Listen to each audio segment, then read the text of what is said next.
Hi, I'm Donna Guest, the Lazy Scrapbooker, and welcome to another Tuesday tip. I'm taking my older Facebook Lives and editing them here for a YouTube playlist. This one was recorded live back in 2021, and while I've shown several techniques for cutting perfect ribbons over the years, this one offers an option where you don't have to fold your paper. Let's get started. All this requires is your 12-inch trimmer, your scissors, a tape runner, preferably repositionable, and as you probably know, that's the one with the green one because that allows you to move it around, and then some scraps of paper, hopefully coordinating from the same collection. In my opinion, I may have too many photos on this, maybe, but I did crop them down a lot because they were rather small. So the other one, I don't have as many pictures, I don't think, so it might be even better. And I went ahead and used the same scraps because I wanted it to be a mirror image. It doesn't have to be, but I'm going to get as close as possible. So I'm going to move this one out of the way, and then here are my supplies for this page. So I've already pre-cut some of these just to save time, so I'm going to put those over here, and I've even cropped my photos as well. Put those here.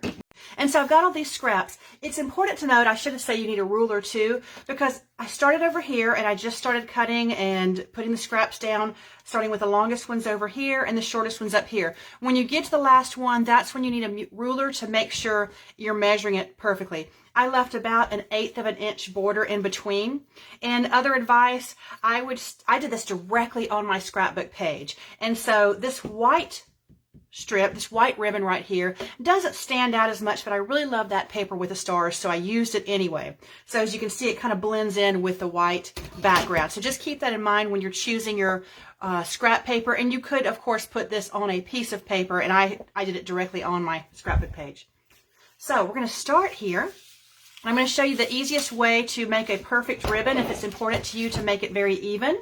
It's not always important to me, but I do like to do this. So this first scrap is, and it's going to require some math, 1 3/4 inches. So I'm going to cut that in half, and that would be, I think, 7/8 inches is half of that.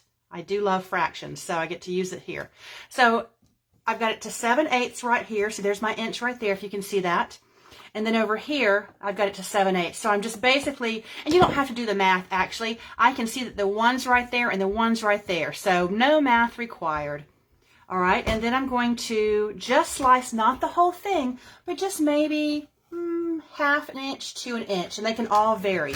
So now that I have it cut right in the middle, what I'm going to do now is take my scissors and cut diagonally from the corner to that center. Now, there's still room for error if I make a mistake cutting, but I haven't yet.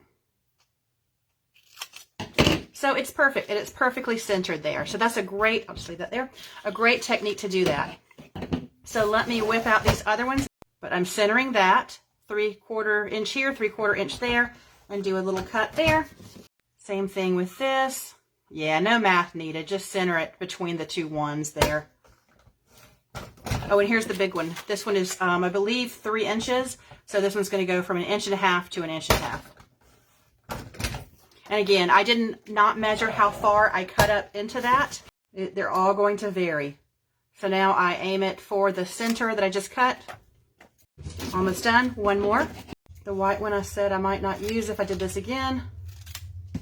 I could flip it over, but I've already used that as well. So let me put these to the side on my trash there. And so I'm just going to attach them in the same order that I did on my first page. And now, looking here, I'm not going to be a total stickler to get it exactly right, but I want to get it close. So I'm just going to use, it will be faster to use my personal trimmer. I said you didn't have to have that. You could totally do this with your regular trimmer, but that was just so quick. So there's our first strip. And then the second one, I'm just going to kind of eyeball this and cut a little bit more off. And leaving 1/8 of an inch between there, approximately 1/8. I usually like a smaller border like that. And so what I'm doing over here, I'm kind of looking at what did I cut off of the last one, and I'm just cutting a little bit more off there.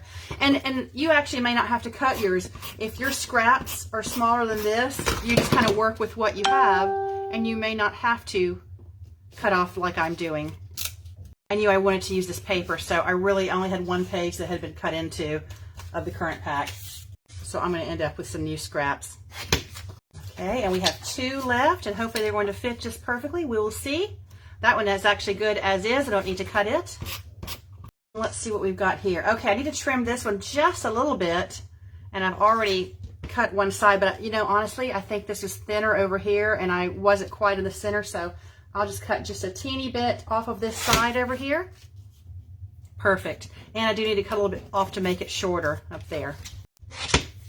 Okay, and they're attached flush with the top of the page. So here's the page. It's so pretty even before you get the pictures on. Here you can see both of these. It's a nice mirror image, and I want to attach these, but I'll go ahead and place the photos where I would like to have them, I think. And done! This layout gives you so many possibilities for your photo placement, and possibly a new trick for cutting those ribbons. I hope you enjoyed this Tuesday tip. Thanks for watching. Want to see more? Check out my playlist called Tuesday Tips.